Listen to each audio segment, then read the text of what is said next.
Muy buenas tardes, estimados televidentes y radioyentes. Comienzo dándole disculpas a todos nuestros televidentes por el comienzo tardío de nuestro programa de hoy en medio de una situación meteorológica extrema aquí en la ciudad que ha imposibilitado que pudiéramos comenzar a tiempo esta mesa redonda, pero a pesar de ello, estamos en el aire y estaremos hablando hoy de los maestros voluntarios, esa legión de maestros que convocados por Fidel, se fueron a las montañas del país, a las zonas más inhóspitas de la nación, a hacer historia y también a llevar la luz de la enseñanza. De esos 55 años de historia de estas mujeres y hombres estaremos hablando en nuestra mesa redonda de hoy, que tengo el placer de estar compartiendo con los compañeros Andrea Isnaga, maestra voluntaria de acá de La Habana, el compañero Isnel Pérez Cepero, maestro voluntario de la provincia de Camagüey, la compañera Oneida Fraga Moreno, maestra voluntaria de la provincia de Matanzas, y la compañera Xiomara Tamayo Marcial, maestra voluntaria de la provincia de Santiago de Cuba. Con ellas haremos un rápido recuento de esta historia de 55 años, pero sobre todo lo que significó para esas generaciones de cubanos aquel llamado de Fidel a llevar la enseñanza, a llevar también la revolución hasta todos los lugares de la nación.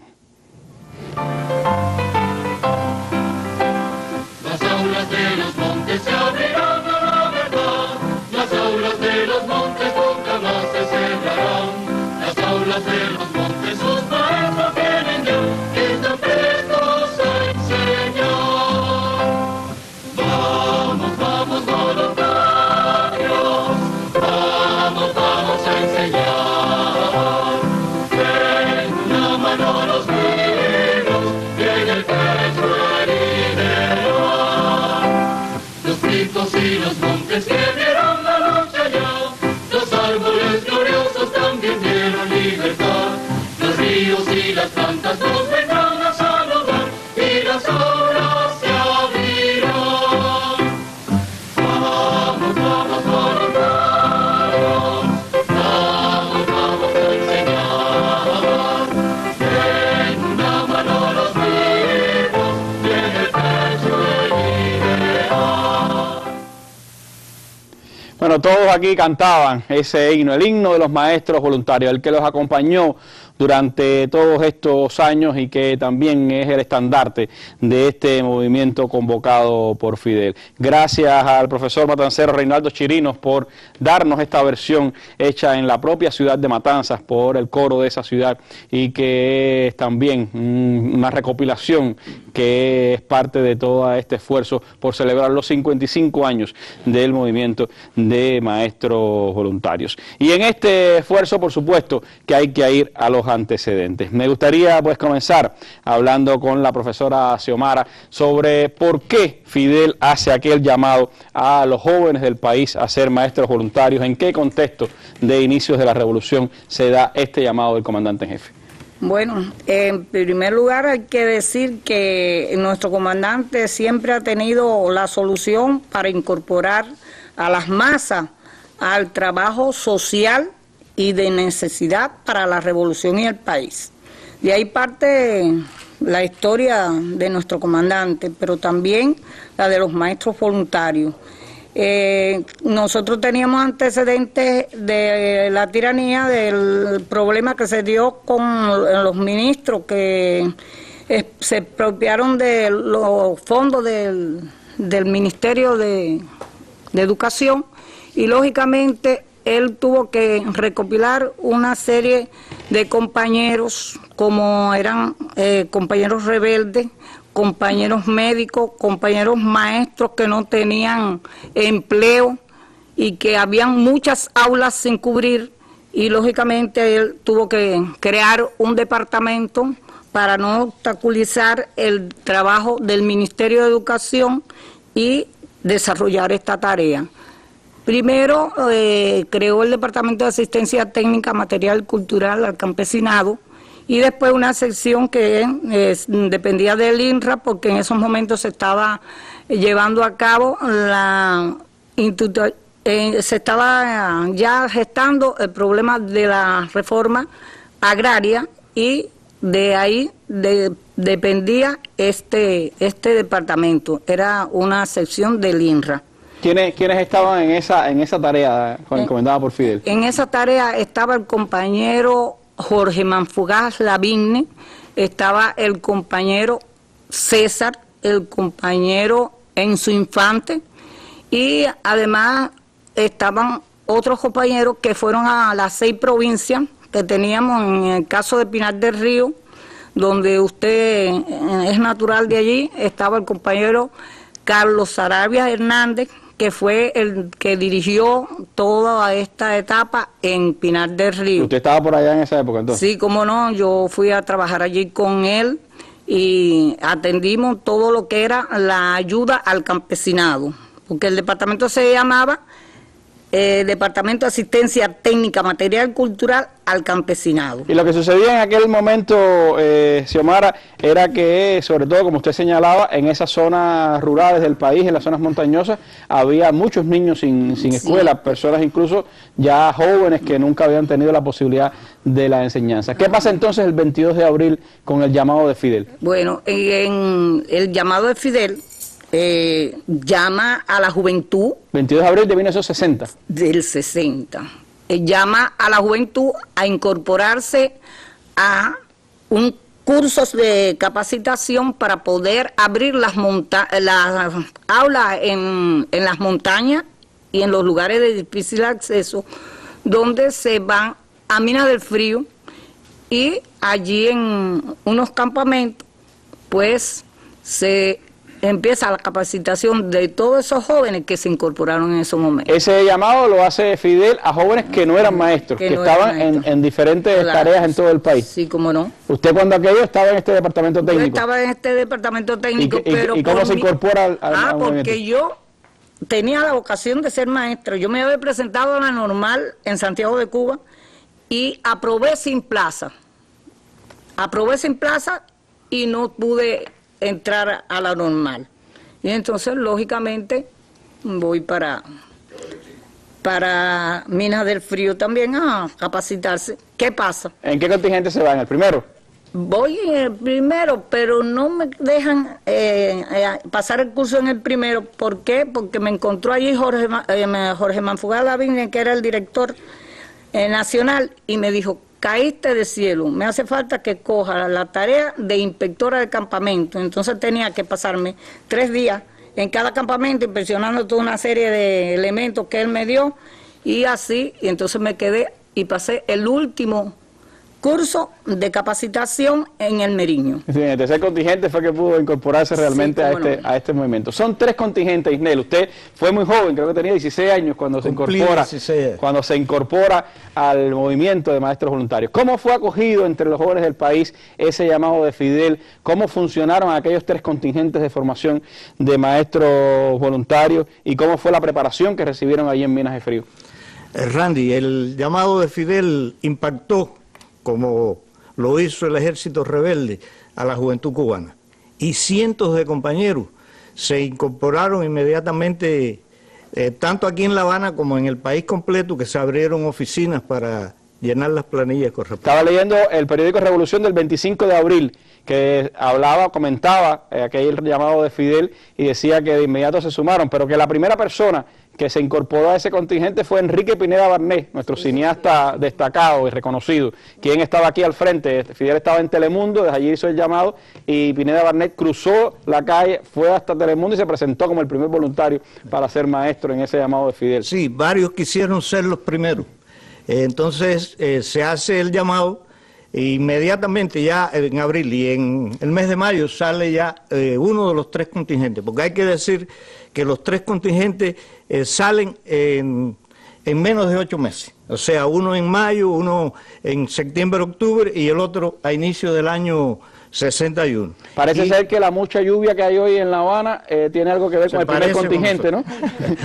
Bueno, yo decía que la caracterización de la creación de esos campamentos, que eran lugares muy difíciles, alrededor todos de Minas del Frío, los 5 campamentos tenían características, pero ese primer contingente, su caracterización, además de la preparación que voy brevemente a señalarlo, fue que estuvieron 42 días bajo agua, solamente con la hamaca y un nylon por encima. Y entonces, bueno, eso caracteriza el primero. Ya el segundo, que fue 3 meses posteriores, tuvo la cuestión esencial de venir a graduarse y no poderlo hacer hasta el mes de enero, porque fue el cambio de gobierno en Estados Unidos y eso obligó a que los maestros estuvieran atrincherados aquí, unos en La Habana, otros en Matanzas, por indicaciones del gobierno en ese momento, y se graduaron ya en los primeros meses de enero. Y el tercero, del cual yo soy o formo parte, el ataque a Girón, estábamos nosotros allá. Tuvimos que prepararnos, incluso hacer, en coordinación con pelotones del ejército rebelde que radicaban en Minas, salir a hacer limpias de la lucha contra bandidos en ese lugar. Y puedo decirle esencialmente que nosotros recibíamos 4 elementos fundamentales de preparación, porque era la adaptación al medio uno de los esenciales para poder impartir después clases en lugares difíciles del país. La preparación mínima pedagógica, una preparación militar, en aquella etapa estaba el Springfield y el Gara como elementos esenciales de las armas en este país, y un tercer aspecto que era la preparación política. Ahí escuchamos, la mayoría de nosotros, por primera vez, los fundamentos del socialismo en Cuba. En esa preparación, Isnel, ¿cómo era el momento final de ya en que se graduaban de maestro voluntario? Bueno, la prueba final era subir 3 veces el turquino. Y muchos compañeros no lo pudieron hacer, unos por su estado físico, otros porque en realidad no lograban tener la suficiente acción y capacidad para aguantar todas las condiciones que existían, y se creó o se desarrolló lo que nosotros le llamamos el movimiento MLA, que era el movimiento Loma Abajo, o sea, no resistían. Hay que decir que no fue ni mucho menos la mayoría, fue un mínimo de compañeros. Algunos compañeros comentamos que ya algunos en el tren, en Yara, empezaron el movimiento Loma Abajo sin subir la loma porque retornaron, pero en realidad eso nos daba a nosotros, ese cierre con la subida al turquino, una gran posibilidad de recibir el certificado de capacidad para ejercer la docencia en los lugares más difíciles del país, que era Sierra Maestra, Sierra Cristal, Escambray, la Sierra de los Órganos e Isla de Pino, en el cual yo fui ubicado por primera ocasión. Era una prueba de fuego sin dudas para todos ustedes. Cuando usted decide dar ese paso de ser maestro voluntario, ¿qué hacía? Estaba iniciando un proceso ya para formarme como maestro agrícola, porque mi vocación de campesino era ser ingeniero agrónomo, pero me alegro muchísimo de ser maestro. Y cuando fue a la Isla de la Juventud, ¿cómo fue esa experiencia de maestro voluntario? Bueno, imagínense que algunos, a pesar de los estudios, incluyendo mi mamá, pensaba que Isla de Pino era para los presos nada más. Estuve en una granja que se llama Revolución, fui maestro en el presidio modelo de los hijos de compañeros del ejército rebelde, y ahí estuve, hice la campaña también, y al otro curso escolar ya volví de nuevo para Santa Catalina, allá en Saguadetano. ¿Estuvo cuánto tiempo como maestro voluntario? ¿Cuándo recibió su título ya de maestro voluntario? A los 5 años, todos los que tuvimos durante 5 años ejerciendo la docencia en zonas montañosas, se hizo una resolución por el ministerio que nos permitió ya graduarnos como maestros primarios. Así dice el contenido de nuestro título. Y la satisfacción de estar firmado por el comandante en jefe, que era en esos momentos primer ministro y presidente del INRA, y por el doctor Armando Jar como ministro de Educación. ¿Para usted qué ha sido ese título de toda la vida de maestro voluntario? Yo lo guardo con mucho esmero. Tengo otros pequeños títulos que he ido obteniendo en mi vida, pero ese siempre ando con él. Muchísimas gracias, Isnel.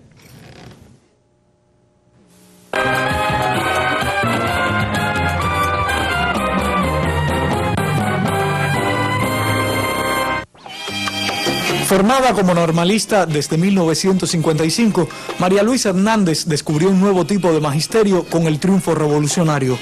Alfabetizadora del Ejército Rebelde primero y miembro del contingente de maestros voluntarios después, a sus 80 años recuerda lúcidamente cómo la educación cambió la vida de los pobladores del Hato de Guane. Todos éramos graduados de la escuela normal. Entonces, con esa experiencia comenzamos a trabajar en las escuelitas rurales. Esas escuelas se hicieron por los campesinos. Se comenzó esa labor de asistencia social.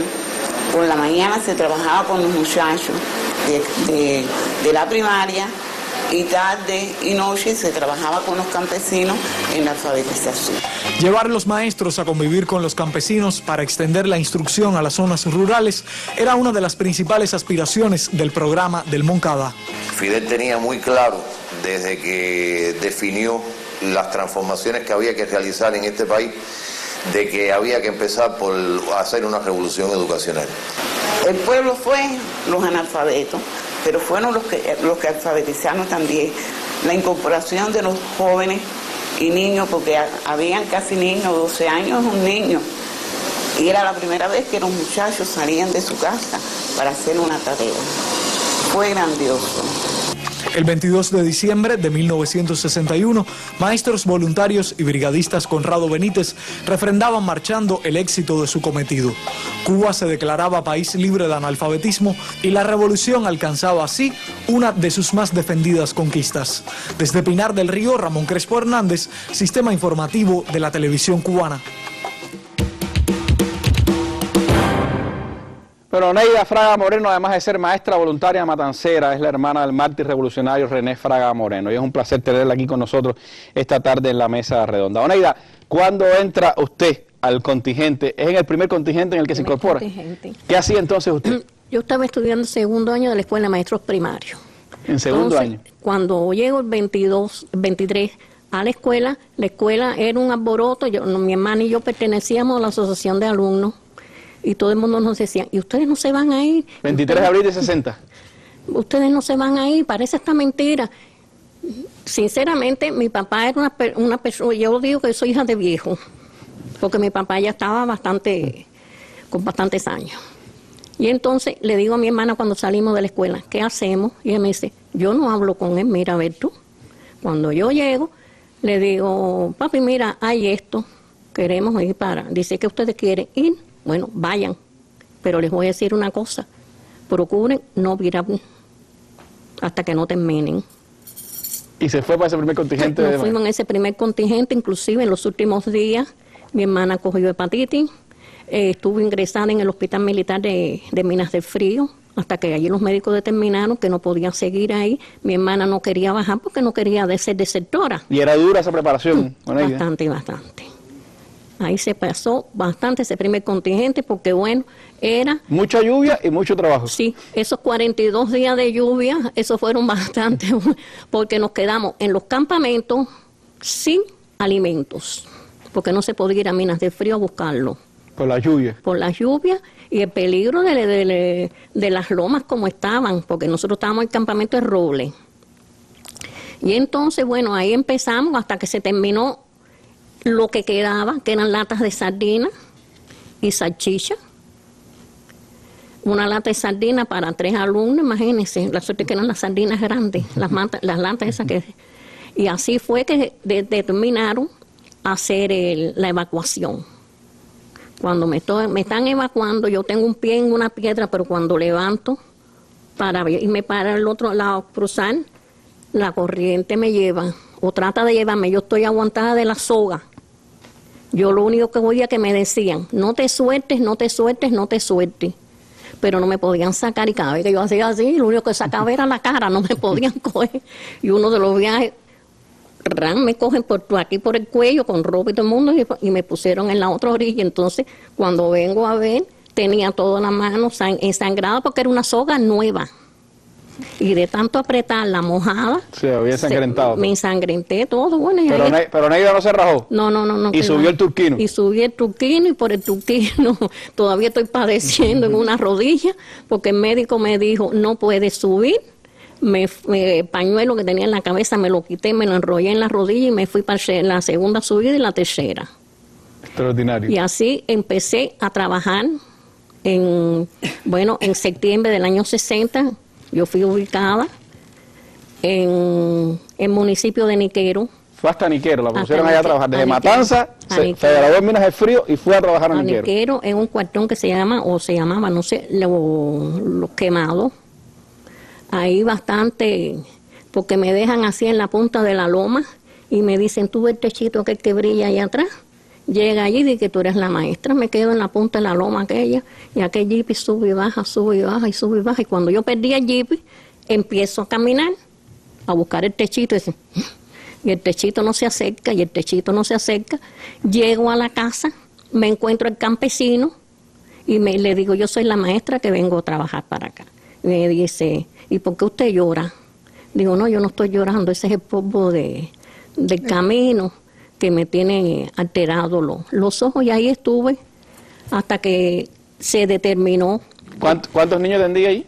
53 muchachos. 53 muchachos. Yo siempre digo, donde quiera que estoy, que yo enseñé, pero yo creo que yo aprendí más allí que lo que yo enseñé. Pasé mucho trabajo. Un lugar histórico, Niquero, además. Sí. Los muchachos me llevaron a casa de la familia de Guillermo García, que vivía allí relativamente cerca, y así, mire, aquí pasó esto y aquí pasó esto. En el Marión me explicaron el asesinato de 5 jóvenes campesinos ahí en el paredón ese de la loma antes de bajar a Pilón. Estuve en Pilón, porque bueno, tenía que ir a buscarle cuando llegaron, se incorporan los brigadistas, teníamos que ir a buscar la correspondencia. Y se me ocurre un día decirle a una compañera, vamos conmigo, bajamos a Pilón, pero no podíamos subir porque habían carnavales en Pilón. Y todo el mundo lo que hacía era baja y nadie subía. Nos encontramos un camión que sube. Y cuando está en la mitad del camino, empieza como a cancanear el camión aquel y nos dice, ¿qué ustedes hacen si el camión se va? Fíjese la altura, porque era un precipicio. El central de Pilón parecía una maqueta. El pueblo de Pilón parecía una maqueta. Tremenda. Digo yo, bueno, aquí no queda títere con cabeza. Aquí nos vamos todo el mundo del aire. Porque éramos 4, el chofer, el ayudante, la maestra que iba conmigo y yo. Cuando llegan al Marión, ellos se bajan para seguir tomando en la bodeguita del Marión. Yo empujo a la maestra y digo, dale, vamos a tirarnos de aquí. Cuando ellos no nos ven, empiezan a buscarnos. ¿Y dónde están? Y a decir improperios. ¿Y dónde están? Y nosotros escondidos así debajo de un peñasco. Y yo le decía, si nos cogen, nos van a llevar para Sevilla. Ustedes tienen que ir para Sevilla porque ustedes me dijeron que ustedes iban para Sevilla. Miren, déjenos aquí en Marión. No, de ninguna manera. Luego pasa un compañero, que era de aquí de Matanza, Homero Bermúdez, y que iba para Pilón, y yo le hago el cuento, me dice, no te puedo llevar a Sevilla. Vamos para Pilón, me llegó, me ubicó en casa del administrador del central y a la compañera en casa de unas primas, una familia de Celia, al otro día a las 6 de la mañana, partimos a Pilón. ¿Cuánto tiempo estuvo en Niquero como maestra? 3 años. 3 años estuvo en Niquero. ¿Y después a dónde fue? Vine para Matanza por problemas de salud. De truquino, las rodillas que todavía me están dando problemas. Y entonces... ¿Y cuántos años estuvo como maestra? Bueno, yo trabajé en educación 43 años. 43 años. Sí, por ahí, más o menos. Ahora, Neida, en ese primer contingente estaba un joven llamado Conrado Benítez. Conrado Benítez. ¿Conoció a Conrado? ¿Qué recuerda de él? Era una persona muy humilde. Él en su infancia limpió zapatos, fue panadero, hizo de todo porque de la humildad que había en su casa. Él se inscribe, pero no es llamado. A ese primer contingente, no lo llaman. No es llamado. Entonces él nos fue a despedir al andén, estaba ahí paradito así en el andén, y entre Chirino y el Moro Sarraf le dice, dale, vamos, y él corre, porque él vivía cerca de allí. El tren demoraba la salida. Va a su casa, recoge unas cuantas cosas, se monta en el tren y llega hasta allá. Entonces ubicado, porque todos los varones de Matanza, menos la compañera Fe Sánchez, estaban en el Meriño. Todas las demás estábamos en el Roble. Y bueno, ahí se quedó hasta que terminó. Y de ahí lo mandan al Escambray. Ahí lo mandan al Escambray. ¿Cómo fue el impacto para ustedes de la noticia del asesinato de Conrado A mí me Benítez? impresionó mucho. ¿Por qué motivo? Porque era una persona así que no abría la boca, él dependía del grupo que estaba con él y todo eso. Una persona muy humilde. Sí. Y entonces él lo cogen porque la ansiedad de él de llegar a su escuela para entregarle a los niños los regalos que le había comprado por Reyes, de su dinero, los juguetes, porque esos niños no conocían juguetes, no conocían nada. Y por eso es que lo cogen. Pero es que también él, mira dónde llega él, que hay un compañero que todo parece indicar que era de la seguridad, porque estaba con ellos allí antes de él subir. Y él le dice, cuando lo ve que lo tienen encerrado en la jaula, él le dice, yo estoy de guardia, vamos que yo te voy a ayudar a bajar. Y él, yo me imagino que parece que coge miedo. Y él le decía, no, si a mí no me va a pasar nada, y a mí no me va a pasar nada, y no hubo forma humana que siguiera al compañero. El compañero decía, yo te llevo, yo te saco de aquí arriba, vamos. Y él, no, si a mí no me va a pasar nada, y a mí no me va a pasar nada. Y bueno, le pasó lo que le pasó. Lo torturaron y lo último que le hicieron fue ahorcarlo con un alambre de púa. Tengo entendido, Nelia, que usted fue la que le comunicó a la novia de Conrado Benítez la noticia. Me tocó a mí, porque ella trabajaba en el distrito allí donde yo estaba. Y me dijeron, me dicen, te toca hablar con Nancy, ella se llama Nancy Nerarity, y me dijeron, te toca hablar con Nancy y decirle esto. Dura tarea. Yo le dije, ¿cómo lo hago? Le dije, bueno, me tocó y digo, ¿por qué ustedes no lo hacen? No, porque tú eres mujer y tú eres amiga de ella y ella se lleva bien contigo. Digo, bueno, ya, para adelante, la cogí, la senté y le dije, Nancy, ay, esto, ella se abrazó a mí a llorar, empezamos a llorar las dos juntas, y entonces, bueno, la remitieron, porque ella era de Villa Clara, sí, para que ella ya pudiera ver lo que podía hacer. ¿Y para ustedes, les dio miedo después de eso? No, de ninguna manera, porque inclusive yo un día me cogió la noche, porque la zona todo estaba alzado, me coge la noche a mí en el camino y me dan el alto, digo, la maestra. Pero entonces, ¿qué pasa?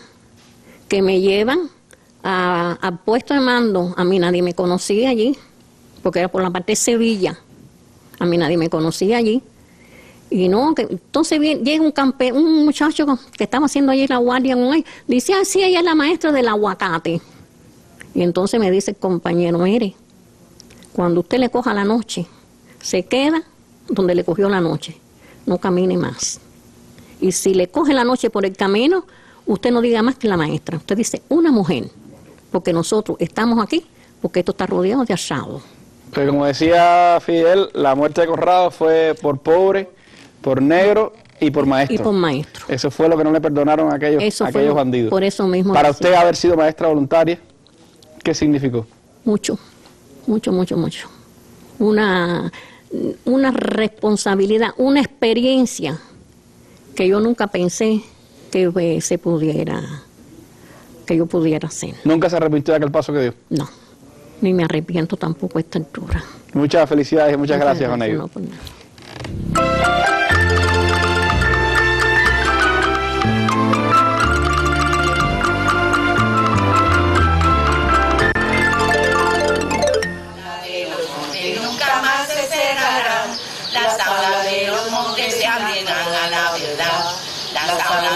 Los maestros voluntarios fueron los cimientos de la campaña de alfabetización que posteriormente se libró en nuestro país. Y al llamado de nuestro comandante en jefe Fidel, como siempre lo ha hecho, es que me incorporo como maestra en Loma de Domínguez, zona rural que antes pertenecía al municipio de Manatí. Daisy Peña Báez fue una de esas tuneras que dio el paso al frente en aquella tarea, donde el peligro de la contrarrevolución siempre las acechaba. Fui siempre muy asediada por Tutopupo, un contrarrevolucionario connotado que existía en la zona. Y una alumna me dice, señorita, viene una candela. Y bueno, yo no daba crédito, cuando miro efectivamente veo el crepitar aquel de las cañas, porque la escuela quedaba entre campos de caña, y veo un humo muy grande. No me turbé, y lo que hice con mis alumnos, 65 alumnos de primero a sexto grado, aula multigrado, vamos a tirar todos los muebles y los libros para un campito que nos quedaba cerca para que no se quemaran. Entonces hice 2 hileras cogido con ellos de las manos y por la falda otras 4 hileras, y la alumna mayor me dice, señorita, vamos para el río, pero venían los hombres dando contra candela por toda aquella guardarraya y me gritaban, maestra, maestra, corra para la línea, corra para la línea. y bueno, con todos los alumnos prácticamente llegamos asfixiados a la línea. Hoy esta maestra jubilada está reincorporada al proceso educacional y allí le transmite a sus alumnos las enseñanzas del apóstol y las anécdotas de su historia como maestra voluntaria. Desde Las Tunas, Yeleni Fernández García, Sistema Informativo de la Televisión Cubana. Bueno, Andrea Iznaga dice que además de maestra es una gran habladora, pero en pocos minutos nos va a contar su historia y su participación en este contingente de maestros voluntarios. ¿De qué contingente es Andrea? Del tercero. Del tercer contingente. ¿Cómo llegó al contingente? ¿Cómo se presentó? ¿Qué hacía en ese momento? Bueno, yo estaba en cuarto año de bachillerato en Santa Clara y yo me anoté desde el primer instante, pero no me llamaban. Entonces en el tercero me llamaron y partí para la sierra. ¿Cómo fue la experiencia allá en Minas de Frío? No, en Minas de Frío, en mi campamento era Alfredo Gómez. Y entonces, Alfredo Gómez se cae la barraca que dormíamos ahí, hacíamos todas nuestras necesidades. Tuvimos que recoger las hamacas y amarrarlas de un árbol, o sea, de un árbol de café al otro. A dormir a la intemperie. A la intemperie, entonces nos echábamos un nailo arriba. Además teníamos que ir al campamento central a buscar la comida, que eran 25 libras que nos teníamos que echar un día sí y un día no, para poder comer. Eso fue prueba de voluntad durante todo el tiempo. Sí, los profesores que tenían, Andrea, ¿de dónde venían? Nosotros teníamos profesores de aquí de La Habana. Yo me acuerdo, por ejemplo, de uno que es el profesor Castillo, que todavía está vivo. Y que también vivieron esas experiencias de voluntad, toda prueba, ¿no? Ellos pasaron todos los trabajos que pasamos nosotros. Todos los trabajos que pasamos nosotros, ellos los pasaron. Y, bueno, dábamos las clases debajo de los árboles, porque no teníamos donde darle. Ellos daban las clases debajo de los árboles. Hay que recordar que en Minas de Frío el Che creó un poco su escuela de guerrilla, su escuela para los rebeldes, y ustedes crearon, pues le dieron otra tradición a ese lugar. Y entonces, bueno, de ahí terminamos la adaptación al medio, que fueron 3 subida al Turquino. Sí, subida al Turquino, 3 meses, me ubican en el Escambray. ¿Va al Escambray a trabajar? Me ubican en el Escambray de técnica asesora de los brigadistas. Y entonces en el Hoyo Padilla, en Crucecita. Y entonces ahí pues tengo los brigadistas, Conrado Benítez, los Patria o Muerte. Yo le hacía una anécdota de que cuando yo llegué a esa casa me acogieron muy bien. Pero como a los 3 o 4 días la señora de la casa me dijo: maestra, aquí estaba el maestro Isidro y los alzados vinieron a matarlo, que lo hirieron. Entonces, eso para mí, era joven, me sorprendió bastante, y entonces, bueno... ¿Tuvo miedo en ese instante? En ese instante tuve miedo, pero cuando yo vi la cantidad de milicianos que estaban alrededor de la casa, que estaban las 24 horas ahí, durmiendo, comiendo y todo eso, yo seguí mi campaña de alfabetización completa hasta que fue territorio libre de analfabetismo. Y después siguió en la educación. ¿Cuántos años ha estado en la educación cubana? Yo no me he ido de educación. ¿Ah, no se ha ido? No, yo sigo en educación, porque yo, por ejemplo, los muchachos de escuelas pedagógicas, los muchachos profesores, los muchachos de primaria. Tengo entendido que trabaja en la cátedra del adulto mayor también. ¿Cómo no? 13 años llevo en la cátedra, soy la presidenta. ¿En Centro Habana? Sí, en Centro Habana, en la Fragua Martiana. Y entonces, yo no me he ido de ¿cómo se llama?, de educación, ni pienso irme hasta que no cierre los ojos. Entonces, ¿nunca se arrepintió de aquel paso que dio? No, porque es que yo le tengo amor al magisterio. Cuando dio el paso, ¿le gustaba el magisterio o fue porque Fidel reclamaba a los jóvenes? A mí siempre me gustó el magisterio, pero yo no quería estudiar magisterio. Mi tía me decía en Santa Clara que me presentara. Yo me presenté 2 veces en la normal y me desaprobaron. Estaba García Galló cuando aquello de profesor de historia. Pero yo le decía a mi tía, yo no quiero ser maestra para tener un título colgado en la pared, porque cuando aquello se tenía el título y no había aulas. Y no había aulas. Entonces, bueno, pues en la actualidad nosotros hacemos muchos talleres con los muchachos, con las escuelas Salvador Allende, con la Fulgencio Oroz. Los invitamos a conferencias, dialogamos con ellos. Y usted, que fue maestra por vocación y también por convicción revolucionaria, Sí. ¿qué le transmite a esos jóvenes? ¿Qué mensaje le tiene para esos jóvenes que quieren ser maestros hoy? Bueno, yo lo que le transmito a ellos, que se esfuercen, que se impongan, que en este momento, la educación necesita de los jóvenes,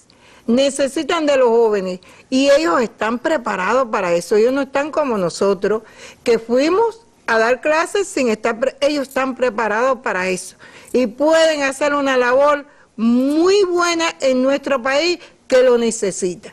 ¿Qué cree de este momento, pudiéramos decir, de reencuentro de los maestros voluntarios, estos homenajes por los 55 años de ese movimiento? No, yo estoy contentísima, de verdad lo digo, que yo solamente, y digo el sentir